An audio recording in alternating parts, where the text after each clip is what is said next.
Let me tell you how I watched a $2 million mansion go up on my land, a house that wasn't supposed to be there. A house built by a woman so powerful she thought the law didn't apply to her.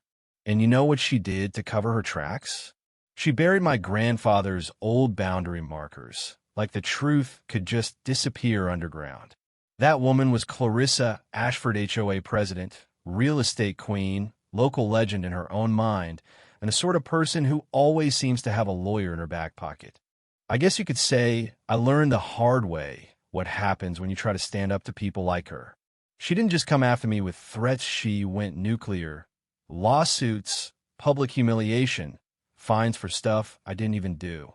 But here's the part she didn't expect. See, I had evidence. Maps, photos, and as luck would have it, emails where she basically confessed to moving the property lines on purpose. When all her lies finally unraveled in court, I took back everything she stole. So if you ever wondered what happens when David goes toe-to-toe with Goliath in the modern suburbs, well, buckle up. It started on one of those gold, quiet autumn mornings, sunlight coming through the old oak that marks the east edge of my land. I was out on my grandfather's porch, coffee going cold in my hand, just staring at these faded, hand-drawn survey maps from 1987. The air smelled like pine and wet earth, real clean, grounding. 5 years before that, I'd quit my job as an environmental consultant, burned out from all the fights over land that nobody else cared enough to protect. I spent those years learning how to just breathe again, tracing those property lines with my finger like a prayer, finding peace in the 3.2 acres my grandfather left me. Then, 10:15 sharp, the mail carrier showed up with something NAWA letter on heavy paper, fancy HOA letterhead, wax seal and all. I'd never joined the HOA. My grandfather refused to sell to those developers back in the 90s, and I kept that promise. But here was a formal notice of violation. Said my fence crossed onto HOA land by 15 meters, and I had 30 days to get rid of it or face a lawsuit. I read that letter so many times it started to feel unreal. The fence was as old as I was. My grandfather put it up himself, on the line marked by those concrete boundary stones. So I pulled out every scrap of paperwork I had, title deed, old surveys, the inheritance docs. Everything said the same thing. The eastern line was right where Grandpa marked it. No mistakes. So I drove down to the HOA office, a building all glass and chrome, like it had dropped out of a business park by accident. That's where I met Clarissa, all perfect hair, designer clothes, and the kind of smile that made you want to check your pockets afterward. She hit me with that real estate voice. Let's be reasonable, Mr. Crane. This can all go away if you just cooperate. I laid out my map. She waved her GPS survey from 2018 like it was gospel and told me laws change, standards improve. She even suggested I hire a lawyer instead of arguing with outdated paperwork. I left before I could say something I'd regret, but instead of driving home, I parked a ways off and looked back at Ashford Manor, her so-called estate. And that's when I saw an infinity pool, the stone patio, the wrought iron fence all way past the supposed boundary line. It hit me hard. This wasn't about my fence being over a line. Her whole backyard, hell, a third of her house was on my land. That night, I dug out every box of my grandfather's papers, searching for proof. There was the original county survey, yellowed but still sharp, plus old photos showing the oak and the stone marker. The land doesn't lie, Grandpa used to say. People do, but not the land. If I was right, then Clarissa's mansion was a $2 million monument to fraud. The only question left was if I had the guts to prove it. So, first thing the next morning, I called Duncan Sheffield, the best land surveyor in the county. Honest as the day is long, and about as easy to bribe as a cactus. Let me guess, he said. HOA says you're encroaching. You got old papers that say otherwise. He agreed to come out, told me to bring everything, maps, deeds, photos. And Crane, if someone really build on your land, get ready for a fight. Thursday dawned gray and damp. Duncan pulled up in a truck older than me, but his equipment looked like something out of NASA. We started at the county's official monument brass cap in concrete, the gold standard. Everything else is just math and memory, he said, setting up his GPS gear. For 3 hours, he walked the property, double-checking, writing notes, even using a metal detector to find my grandfather's buried marker still there. 1987 crane etched in the concrete.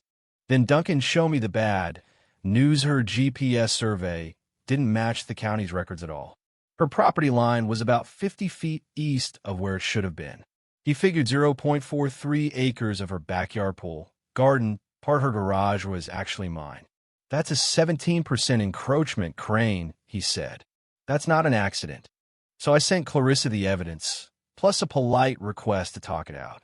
She fired back in less than 2 days, inviting Mino, summoning Mito, Ashford Manor. The place looked even more intimidating inside. All marble and glass, with art on the walls that probably cost more than my truck. She poured me Earl Grey in a teacup, so thin I was scared to hold it. She played that everything was legal, card permits, surveys, the whole 9 yards. I set my cup down, tried to keep my cool. The book you followed, I told her, was based on a fake survey. She just smiled that razor smile. You clearly don't understand how things work here, Mr. Crane. I have attorneys, I have friends in high places, and if you push this you might find being right doesn't count as much as being connected. But I saw something in her eyes flicker. She was scared. People who know they're untouchable don't bother threatening you. So when the HOA fine started $500 for grass height, $750 for paint color, $300 for parking, all invented overnight, I knew exactly who was behind it. I kept records, photos, phone logs, time-stamped evidence. I appealed every violation, lost every time. The HOA board was just Clarissa's personal fan club. 6 members donated to her campaign. The 7 played tennis with her every Saturday. The real circus started when she held a community meeting about protecting property values from frivolous legal claims. She showed photos of her mansion gleaming at sunset, my cabin looking like a haunted shack. Then she warned everyone, if we let him win, anyone could challenge our property lines. Home values will crash. The fear in the room was real. I stood up, plugged my phone into the projector, and showed Duncan's survey GPS lines, county markers, the whole deal. I'm not trying to destroy property values, I said. I'm trying to protect my own land. If your boundaries are solid, you've got nothing to worry about. But if someone can just take what they want, none of us is safe. People listened some, anyway. After the meeting, while most folks avoided me, an old woman named Mavis Calloway tapped on my truck window. I've lived here 40 years. I knew your granddad. That oak tree was always on your side. I asked if she'd testify. She smiled, fierce as a hawk. What's Clarissa gonna do? Unfriend me on Facebook. I'll testify. The next day, another certified letter arrived, this time from a law firm. Clarissa and the HOA were suing me for slander and tortious interference. They wanted $50,000 in damages. I called my old college roommate, Graham Sinclair, now a real estate attorney. Send me everything, he said. When he called back, he was blunt. This is a slap suit, pure intimidation. But if you countersue for trespass, fraud, and unjust enrichment, you're on offense. Graham came up, and we turned my cabin into a war room. Maps, photos, old tax records, even campaign finance docs. That's when we found the first crack. Clarissa's building survey came from a company her firm owned a stake in. Not illegal, but shady. And that GPS survey had never actually been approved by the county. Someone pushed it through after a $50,000 donation from Clarissa to the county supervisor's reelection fund. The final nail? Graham dug up emails Clarissa telling her surveyor, can we adjust the boundary 50 feet east? I need space for the pool. When the surveyor warned her the county might flag it, Clarissa replied, I'll handle the county. Just make the documents match the plan. The local news got wind of it.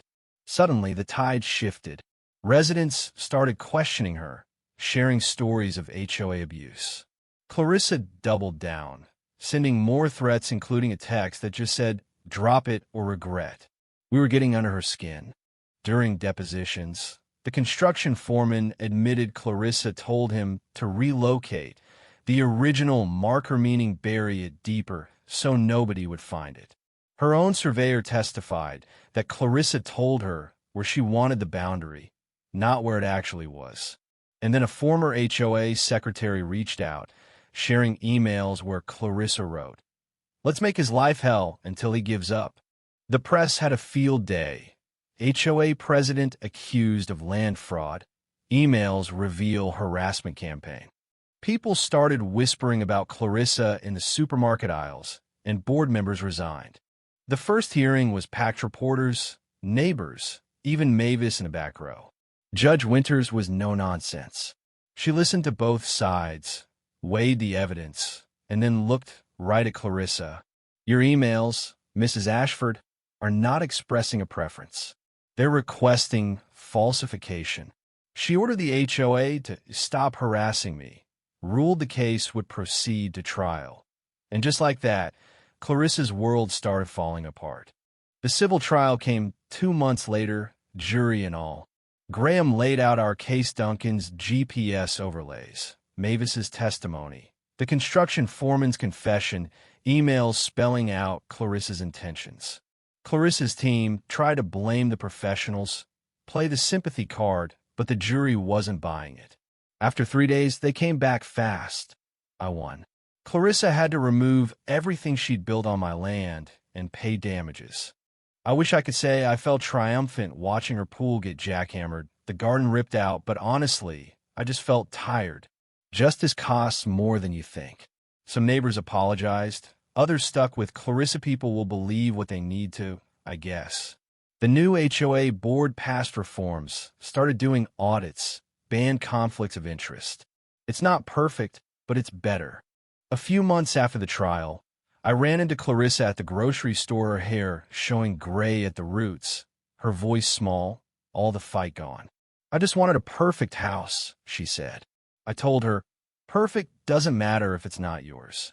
She apologized, and I accepted it because sometimes that's all you can do. I used some of the settlement money to restore my grandfather's cabin, put in solar, planted a vegetable garden where her pool used to be. Mavis passed away that spring, and at her funeral, I read from the letter she left me. "You showed me that speaking up matters, even when it costs everything." I cried for the first time in years. A year later, sitting under the oak, I watched a new family touring the renovated Ashford property, kids laughing. No idea what had happened. I put a new plaque by the old boundary marker. Justice restored, 2024. Because in the end, land doesn't lie.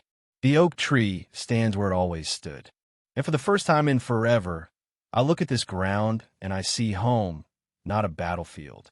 If you stuck with me this far, I want to hear from you. Where do you stand on justice, on right and wrong, on standing your ground when it counts? Share your stories, your thoughts. Because if I've learned anything, it's that sometimes the fight is worth it even if you're the only one fighting.